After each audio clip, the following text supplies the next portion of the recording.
That's not the price we agreed on. What do you think you're playing at? Dear Miss Yehoda, if you manage to return the object of your next commission intact, then I assure you your reward will be paid in full. It wasn't my fault. How was I supposed to know a bunch of monsters were gonna jump me out of nowhere and knock me into that river?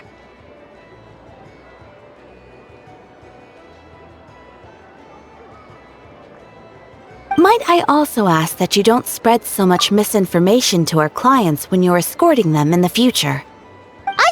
I wasn't spreading misinformation. Most of what I said was based firmly on the truth. The master bandit who has stolen from every town and village in Nod-Krai.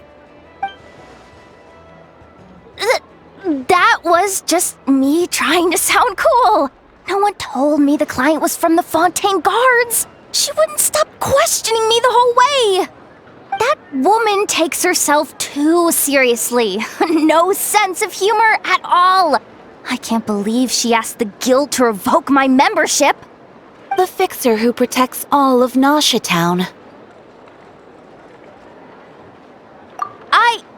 I was talking about Boss Neff. I was telling the client about her. Regardless, Miss Yehoda, if you wish to take on any more commissions in the future, it would be best. I know. Be careful what you do and say. Boss Neff's always yammering on at me. But my mouth gets all itchy when I don't use it too long. Perhaps you could take a few pointers from our experienced adventurer here. The Traveler? I guess he's not the worst person to learn from. But you're gonna need to wait for me to take this reward back to Boss Neff first. She ain't gonna be happy that it's not the full amount. I feel a lecture coming. Everything here is good enough for me.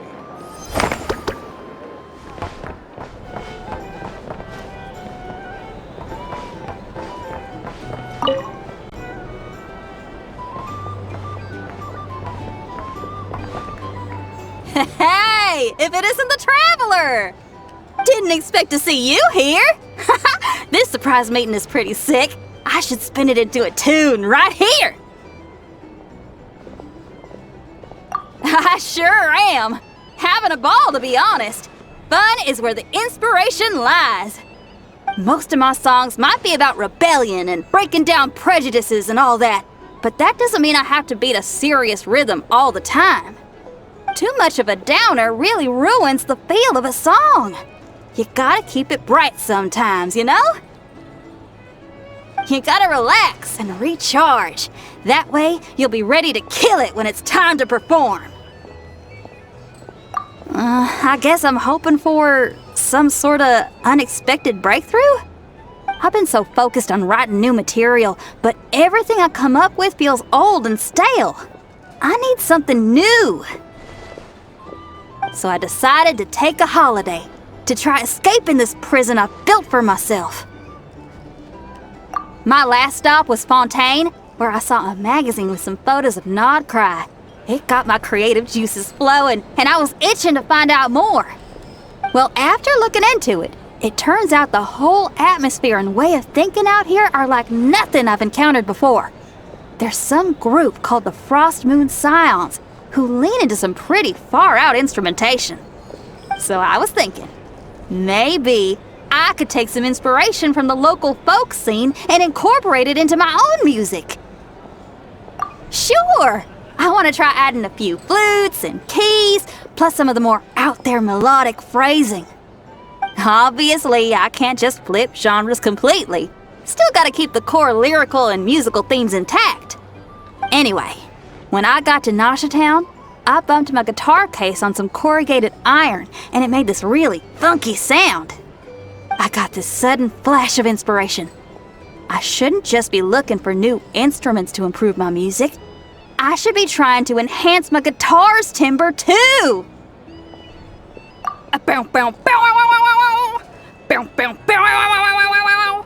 Oh, something like that.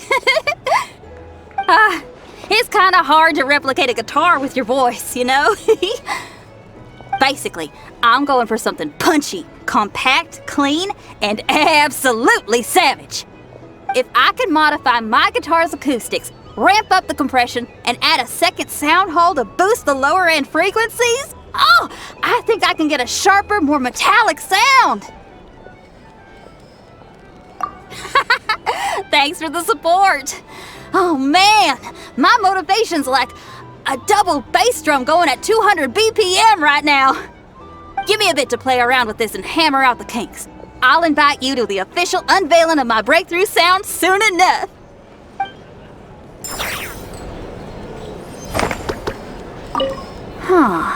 What style should I aim for with my next song?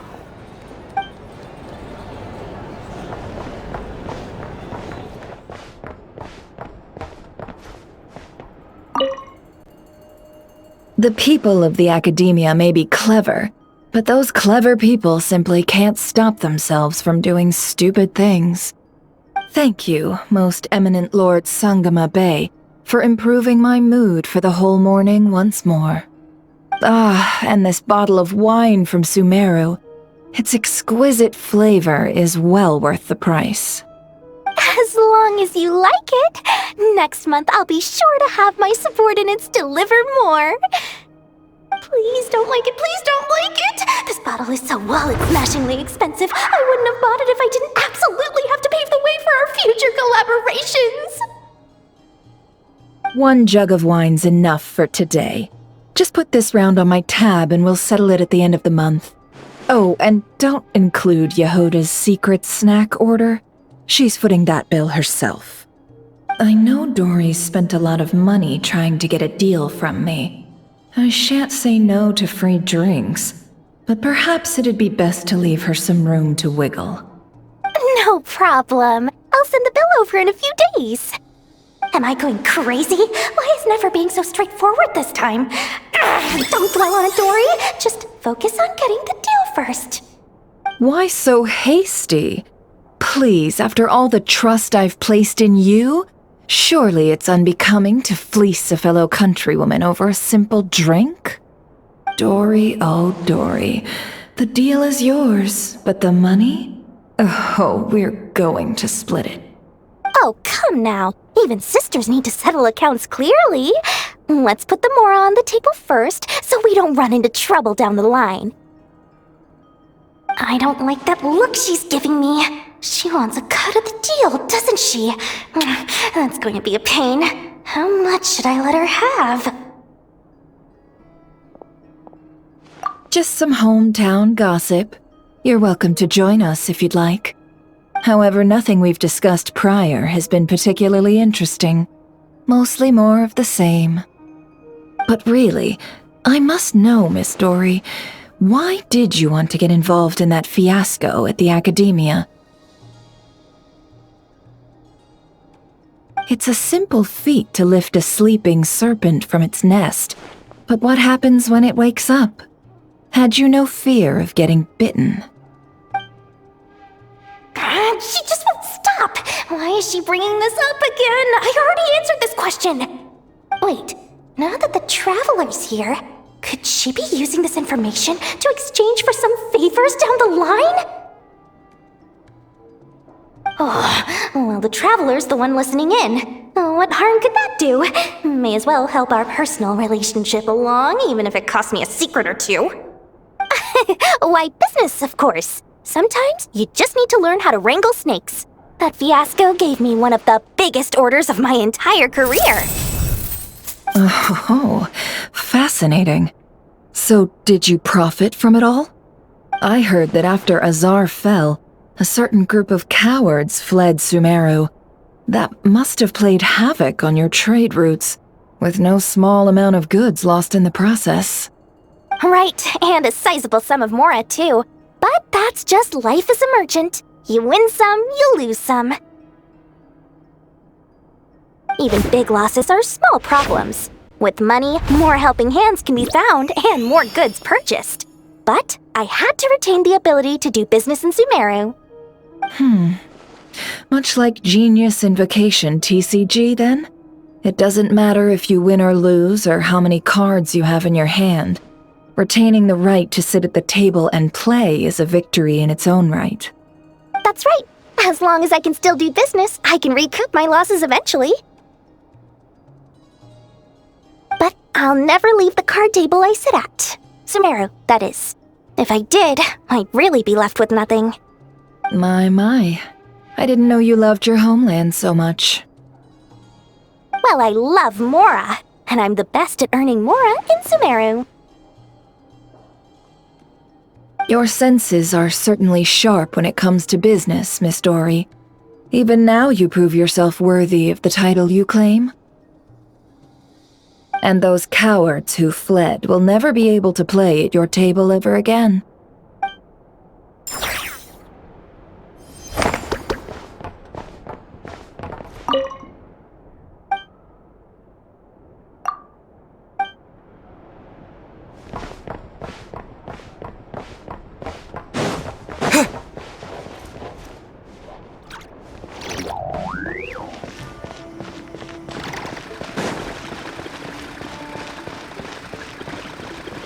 What?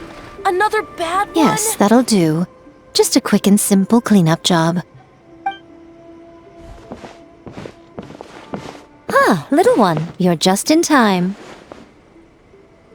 Oh, look at you. I can tell you're thinking. Oh no, she's going to send me off on some pain-in-the-neck errand again, isn't she?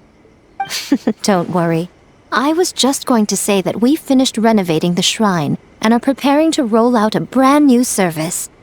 Now, I haven't had the chance to announce it yet, but here you are already. Wouldn't you agree that's good timing? See this offering box beside me? There's going to be another place to make wishes here soon. That's different. Fortune slips are about telling fortunes, whereas this is about making wishes.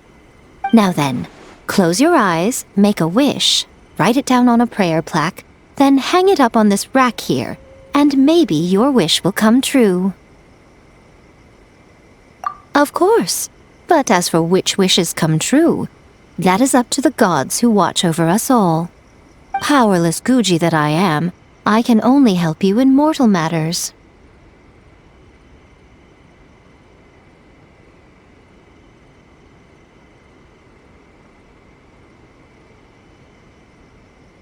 If that's what you wish for, then why not try it out?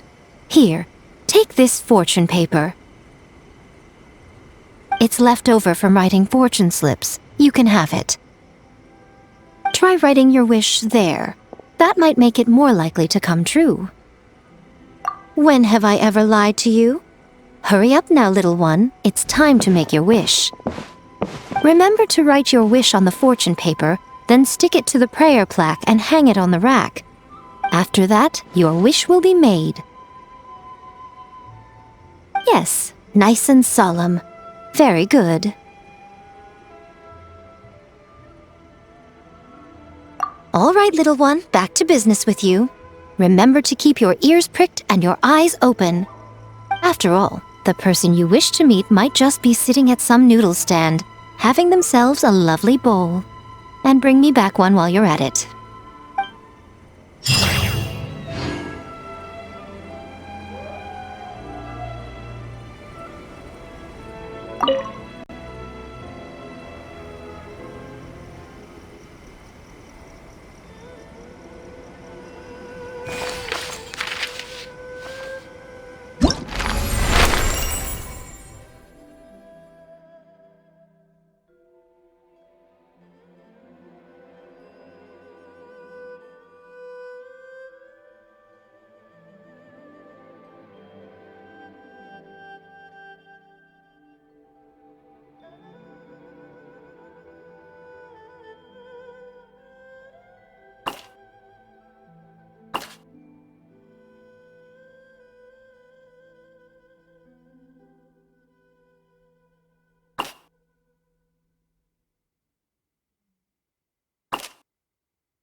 All right, this should do the trick.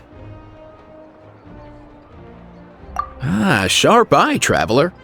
Here, check this out. A new formula I just whipped up. Works like a charm for juvenile saurians suffering from appetite loss. Just one problem. It's too good. If juveniles without appetite issues eat it, let's just say they start binging.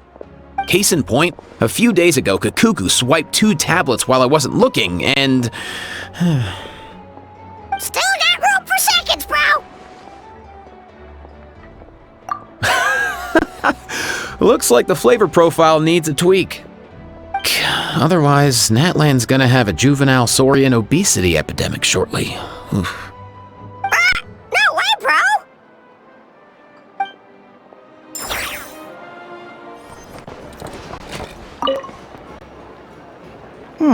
This should just about do it. Traveler? Hello? I didn't think I'd run into you here. Right. I should have realized. Master Jean told me you'd be here. We just didn't know when you'd arrive. I didn't expect to run into you as soon as I set foot in Nod-Krai. Yes, the Grandmaster sent you a letter, didn't he? He also sent one back to Mondstadt, telling us all about how you were doing. Of course, all the knights back home are still figuring out how to support you. But the Grandmaster wrote that we shouldn't be hasty and that he already had everything in hand. Yep, the Grandmaster's always reliable when it comes to important business. So when he says he'll handle something, we know we can count on him. But of course, if you run into any trouble, remember that the knights will always be there to help you. Feel free to come look for us whenever. After all, you're our honorary knight, a valued member of our order. That's what Master Jean told me to tell you when I departed from Mondstadt. Huh? Give me a moment. I didn't bring any sweet madame with me, but I do happen to have a bottle of our best cider. Captain Kaya asked me to bring it along. He knew you'd miss it. Guess he was right.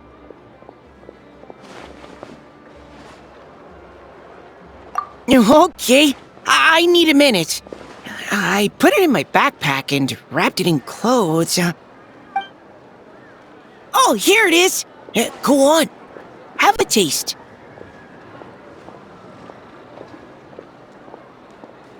I did, of course.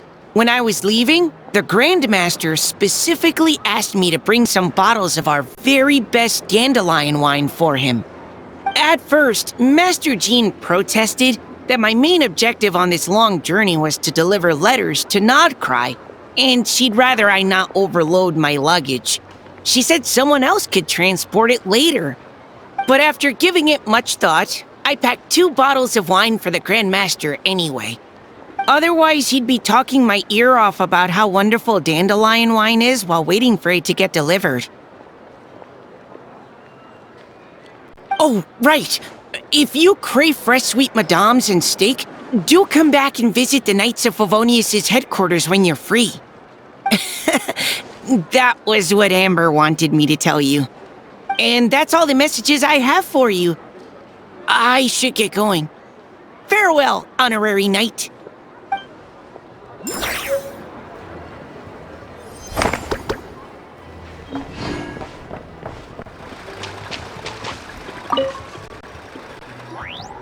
Huh? Isn't it... Skirk? Are Paimon's eyes deceiving her? What's Skirk doing here in Nod-Krai? Exactly. And Dory's here too. We should go over and say hi. Well, my. Such an exquisite radiant exoskeleton. Come, let me take a closer look, so I can make sure to offer you a fair price. Please, take a seat and rest a while. If you have anything you'd like to eat or drink, I'd be more than happy to... Let's not waste time. Just tell me how much you're offering. Of course. Just a moment. Remarkable. Not so much as a scratch. Even the very best bounty hunters would struggle to retrieve a radiant exoskeleton of such quality. Skirk! Dory! What are you two doing here? I came to look around Nod-Krai, and thought I'd take the opportunity to make a little mora. What's this? My most valued customer is already acquainted with my most valued customer? Is Paimon hearing things? Or did you just say most valued customer twice? Naturally, my most valued customers are equally valued, so you both receive my most effusive enthusiasm. Please, rest here a moment while I work the price out. You've gotten stronger. It seems you haven't neglected your training since we last met. I see. Nod-Krai is home to many worthy opponents. Should you overcome this trial, your strength will increase further still. So, how have you been, Skirk? When we last saw you, you said fate would decide how we'd meet again. Well, Paimon didn't think it would decide so quickly. Was it quick? It's felt like a very long time to me.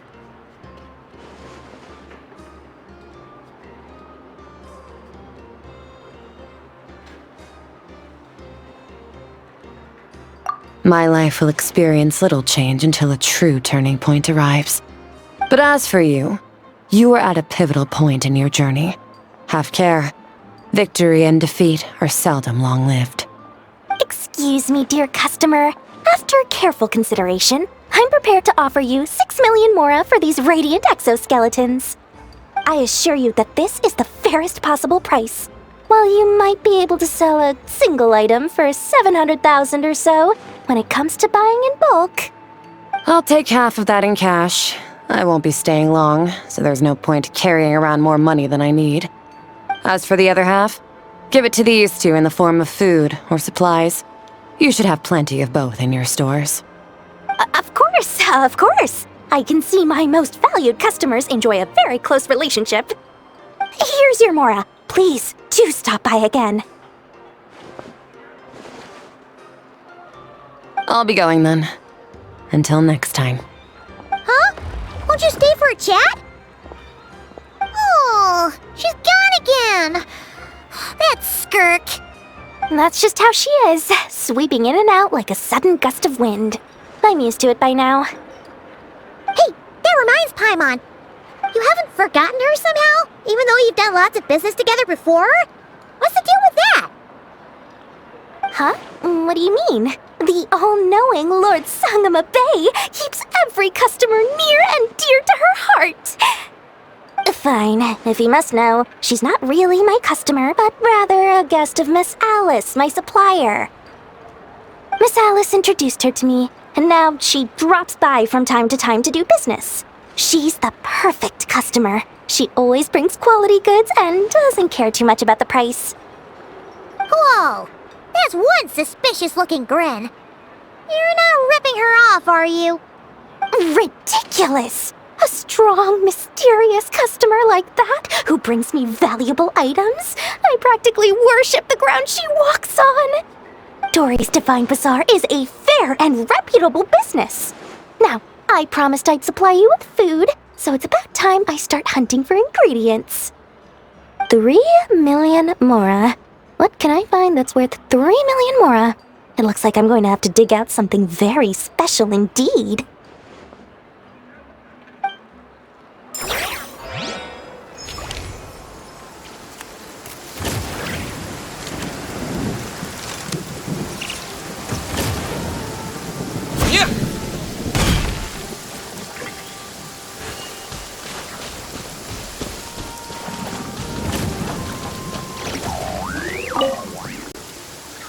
Repairs complete. It was just an old circuit, nothing serious. Such remarkable efficiency, Miss Inefa. If it weren't for you, this streetlight would have had me stumped. If it had proven beyond fixing, I may have had to take my own lantern and hang it in its place. Aino previously proposed a solution. She said she could train the Ratniki so they'd have the basic knowledge to perform simple tasks, like repairing circuits. That way, you wouldn't need to inform Aino every time a streetlight goes out and then wait in the dark until I arrive to repair it. Yes and no. Strictly speaking, maintaining the brightness of the lights has been their traditional role. Before the use of kuvaki became widespread, the streetlights were powered by regular oil. Back then, people were needed to light and extinguish the flames. Because of how dangerous said streets were at night, the Ratniki took on this role. They already carried lanterns, in any case, and were adept at using them while fighting. But as I'm sure you've already noticed, the current streetlights are powered by kuvaki, and it's not so easy to light or extinguish them using traditional means. Because of this, whenever a light goes out nowadays, all I can do is stand here helplessly and wait for a professional to come along and solve the problem. Aino organized an engineering seminar, but all the Ratniki made excuses to leave halfway through. They said things like, I have an urgent task, or I need to go on patrol, or it's time for me to make a report. I didn't leave. It is, after all, disrespectful to the host to leave a seminar early. True, but the biscuits you brought were too much of a distraction for Aino. She stopped teaching completely. And then I was so busy trying to stop her from eating that I could not take over the seminar. So please, the next time you attend a class of any kind, don't bring anything sweet that might attract Aino's attention. And don't bring any toys either. I promise I won't. Please say it in full. The last time you promised not to bring anything sweet, you brought a toy, and Aino was completely unable to continue. I promise I won't bring anything sweet, any toys, or anything else that might unduly divert Miss Aino's attention. That's better. I'll notify you when she next holds an engineering class. For now, I have to pick some laka berries for her. Goodbye.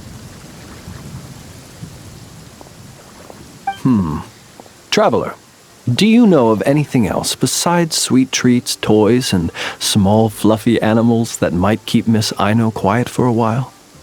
Half an hour shall suffice. A companion? Oh, that is inspired. Perhaps I should ask Miss Nefer if she can send Miss Yehoda to accompany me.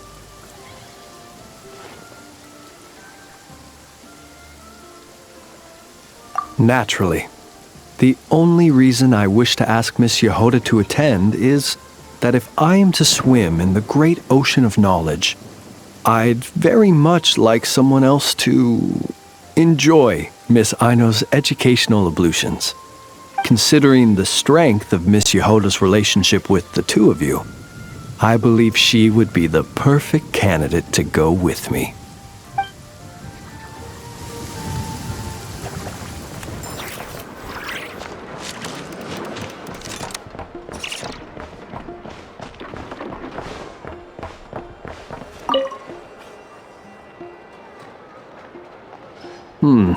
Is no one here? Well, hello. This is certainly a most joyful encounter. Seeing you lifts my spirits after a somewhat disheartening trip. I wouldn't say anything's the matter, merely that I am dealing with some unexpected circumstances. I recently learned of a collector in Nasha Town who, due to financial concerns, has been obliged to offer a pair of ancient coins for sale. I'm told she's a little eccentric and doesn't reply to letters, so I came out here myself to see if I could arrange a deal. I needed to come to town anyway to pick up some supplies, so I thought I'd pay her a visit on the way. Unfortunately, she doesn't appear to be home. More's the pity. It's just a little hobby of mine. Everyone has something that tickles their fancy, am I right? For me, it's old coins and gemstones. Time is the best filter.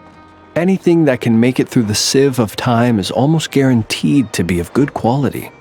The style, pattern, and condition of a coin convey a lot of information. They can tell you, for instance, how many moons it has seen before finding its way into my hands. Think about it. A coin may have passed through 10,000 people's hands, brought them happiness or sorrow, and witnessed a multitude of moments in their lives. The weight of time it contains is far heavier than its appearance would suggest. It is a witness to the past and something that has value in the present day, which makes it more than worth collecting. These coins have been stuck in my mind these last few days. What do they look like? What stories can they tell? If I can't meet this collector, I fear all desire to return home shall desert me. Look at me, rambling on about coins without a thought for the friend standing by my side. Let me think of a more interesting topic to make up for boring you just now. Ah, yes. Recently, I purchased a beautiful azure gemstone from a Fontanian merchant. It had long slumbered at the bottom of the ocean until being recovered just some days ago. I was told it was once embedded in the sword of a champion duelist at the court of Fontaine, while another story claims it was a pirate crew's prized treasure. That's exactly what I thought. Whenever a merchant starts waxing lyrical and weaving tales, it's usually a sign that they don't have faith in their wares. Fortunately, I'm very good at appraising a gemstone's true worth, even if its owner hasn't the faintest idea what they're holding. Please, allow me to invite you to my residence once more. I have a feeling you'll appreciate the gem itself, and you may well find my valuation of it quite interesting too. I'll be waiting for you.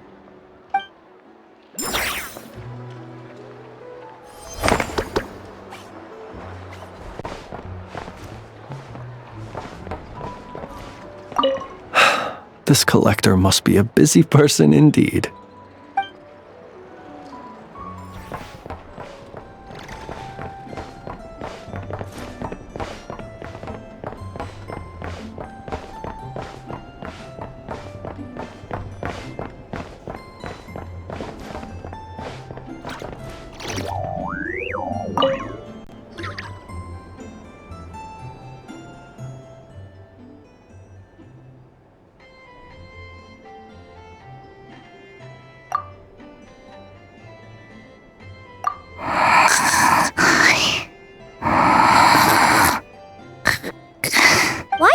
Just standing there.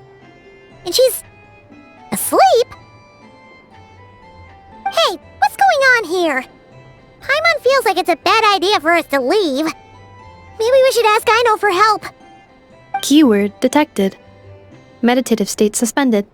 Whoa! You gave Paimon a fright! No. However, it was Yehoda's request. She asked me for a detailed analysis of the steps required to meditate and to mentor her as she practiced relieving her stress. Yehoda's so stressed that she's gotta meditate to cope with it all? I do not know. However, Yehoda said she has been suffering from insomnia for a while and was willing to try any solution she could. First, I let her stand in my kitchen, close her eyes, and focus on the fragrance of crumb-kakes. By stimulating her olfactory module, I believe there would be a decrease in activity in her cognitive module. It successfully stimulated her appetite. She consumed the finished crumb-kakes with incredible efficiency. Unfortunately, she consumed too many and proved unable to sleep that night. That's normal. We're not robots like you, after all. The more we smell food, the more we want to eat it. That is indeed true. Afterwards, I try to have her perform intense mental or physical exercises before bed. For example, cutting lumber, jogging, doing push-ups, boxing, and so on. Her body should have been able to enter sleep mode more easily following such sizable expenditures of energy. It did not. She finished half her exercises, realized she had an unfinished commission, and so rushed off to complete it. After she returned, she crouched down in a corner, hugging her knees, and said, I was so tired from all that training. My legs gave out while guiding my clients through the ruins. I basically crawled the whole way. If Boss Neff finds out, I'm dead meat. Following this, she was once more unable to sleep. In the end, we decided to give meditation another try. Boss Neff. No, wasn't me. Didn't steal your tea. Huh.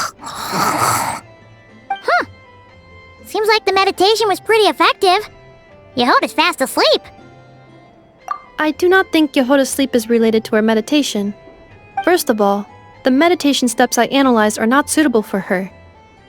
The goal of meditation is to enter a deep state of tranquility, which can be used to enhance self-awareness. For an ordinary person, this deep state is close to dozing. For me, this would be closer to a low-power standby mode, where one cuts power to certain components. That said, were we to shut down some of Yehoda's components, I believe it would pose a threat to her personal safety. So, meditation wasn't supposed to work, but Yehoda fell asleep anyway? Could she have been so tired that she just passed out? In truth, I do not understand either. All I can do is tell you what happened before. When Yehoda lay down and tried to fall asleep through meditation, she suddenly said to me, "Don't run off too far, or I might get ambushed in my sleep. And then I'd be dead meat." I answered her, "Very well, I will remain here by your side." After that, like I do with Aino every night, I held Yehoda's hand as she slept. After a while, she did, indeed, fall asleep. Dummy robot. This is something I did myself.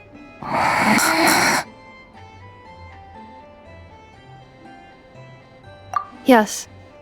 And if either of you need help sleeping, please consult me at any time. However, do note that I can only hold 2 hands at once.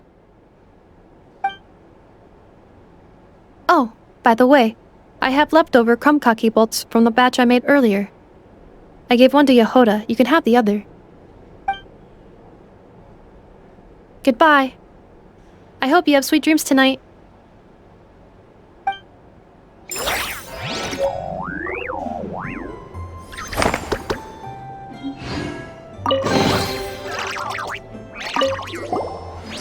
Do you need any assistance sleeping? Since Yehoda's asleep, I have 1 hand for Paimon and 1 hand for you now.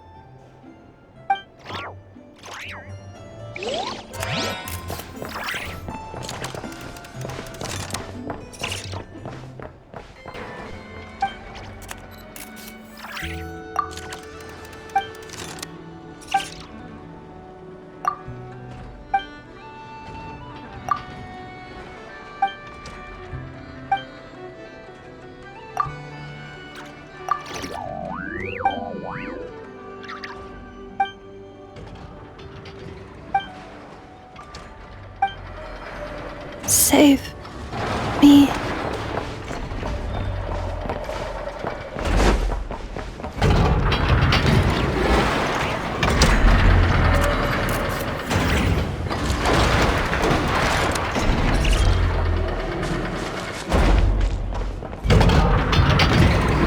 Save me.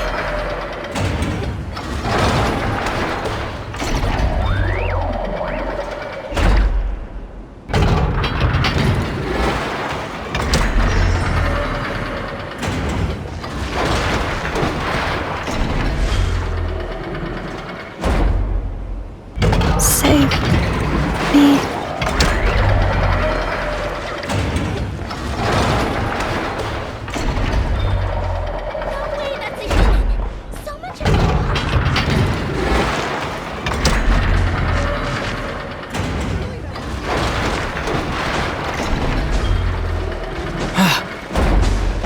Save me.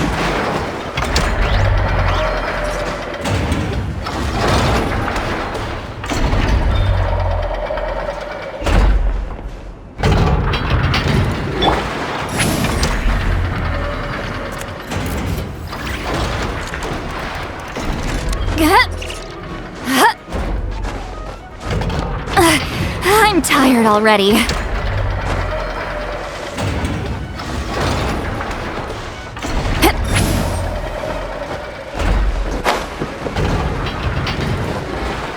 Take me up!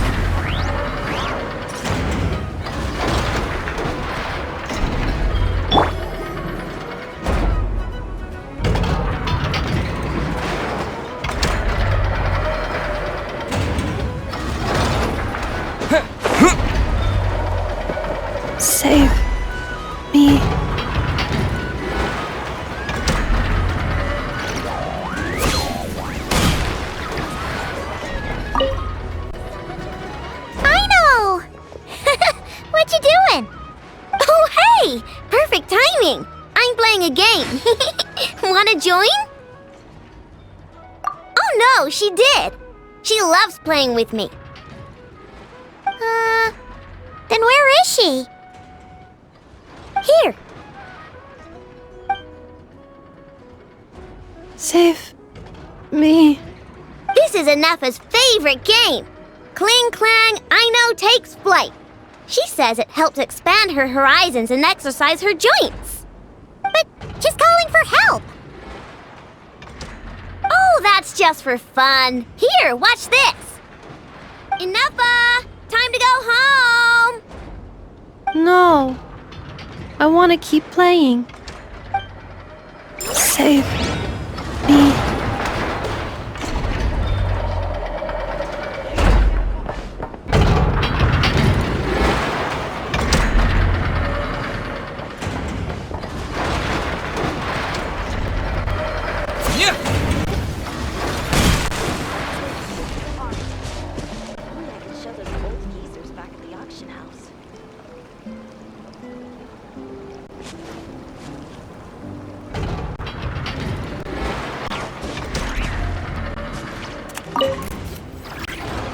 How's the little deer, Anefa?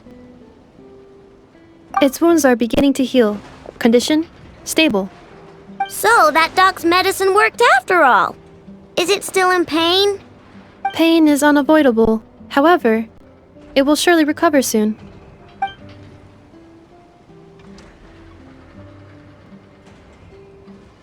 Okay, Anefa. Next up, make us some cakes. Oh, and crown kakes too. I bet it's gonna be starving when it wakes up.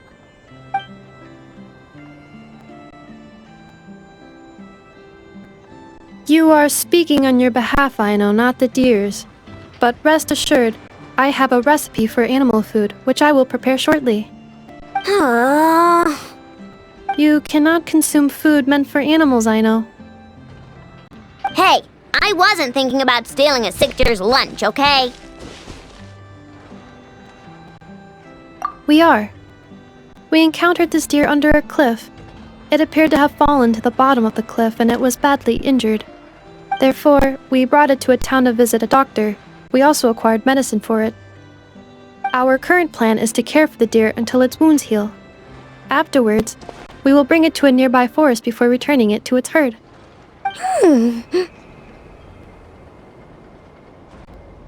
I know, we have discussed this before. I can take care of it. I'll get up early to feed it. Heck, I'll even brush its fur. The previous time you got up early to feed it, you hugged it and fell back asleep. Both you and the deer only finished half of your breakfast portions. Well, that was that's... When you were brushing its fur yesterday, you played ball with it, successfully distributing its fur to every corner of the room. And it clogged my vacuum cleaner when I tried to clean it up.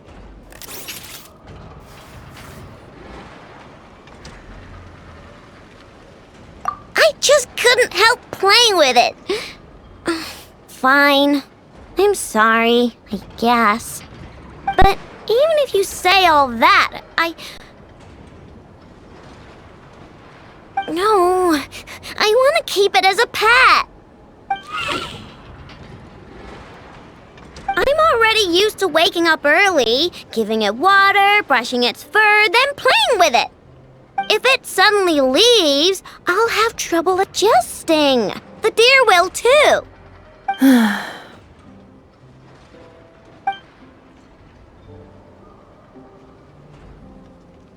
Look, even the deer doesn't want to go. I am incapable of understanding deer speech, I know.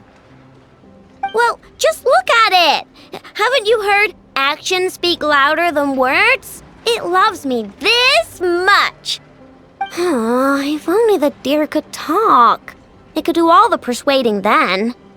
And then I could tell it to stop helping you eat the vegetables in your breakfast every morning. What?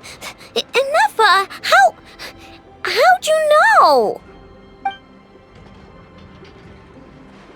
I did not know. It was merely a guess. You have proven it correct. Ugh, you're such a big, sneaky, lying meanie, Anefa. Tomorrow morning, I will supervise both of you as you take your breakfast.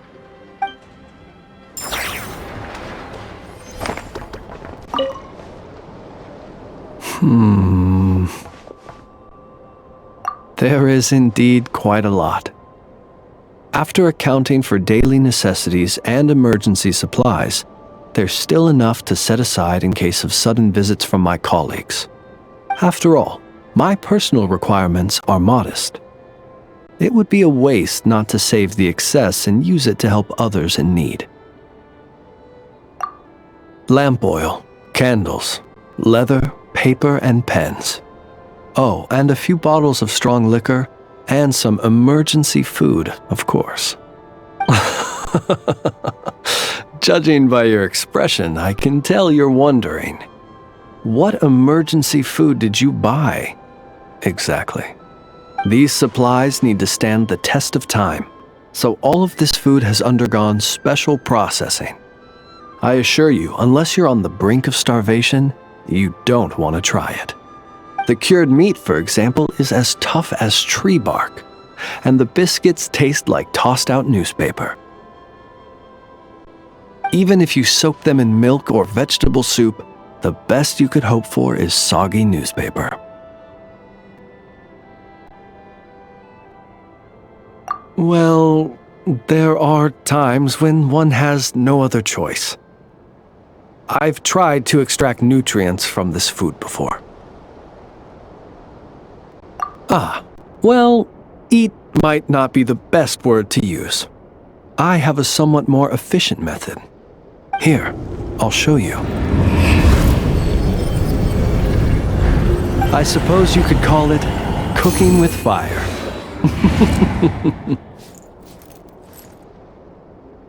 There have been a few more desperate moments when I've been trapped alongside other poor souls. You should know, if I were to use the method I've just shown you in front of my colleagues, it might leave them feeling uneasy. And so I have at such times been forced to attempt to swallow this food, as they would. Though try as I might, I really was unable to swallow it. In the end, I broke it down into smaller pieces, some of which I stuffed into my mouth and some of which I dropped into my lantern when no one was looking. Unfortunately, my colleagues noticed how slowly I was eating and mistook my reluctance for concern, believing I was eating less to allow them more. After that, they patted me on the back and enthusiastically filled my arms with more cured meat and biscuits. Indeed, I was grateful for their noble act of kindness, and can clearly remember the taste of cured meat and biscuits to this day.